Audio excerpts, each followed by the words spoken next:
بسم الله الرحمن الرحيم.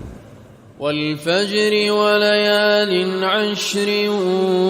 والشفع والوتر والليل إذا يسر هل في ذلك قسم لذي حجر ألم تر كيف فعل ربك بعاد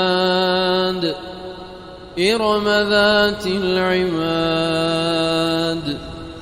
التي لم يخلق مثلها في البلاد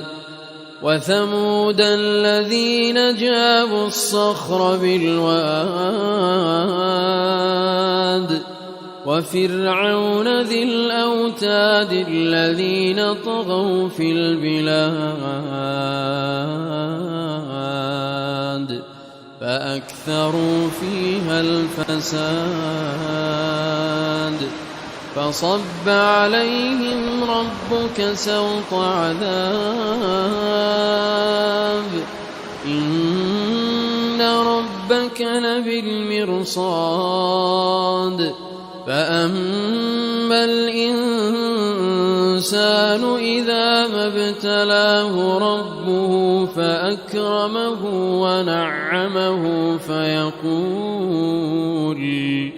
فيقول ربي أكرمن وأما وإذا ما ابتلاه فقدر عليه رزقه فيقول ربي أهانني كلا بل لا تكرمون اليتيم ولا تحاضون على طعام المسكين وتأكلون التراث أكلا لما وتحبون المال حبا جما كلا إذا دكت الأرض دكا دكا وجاء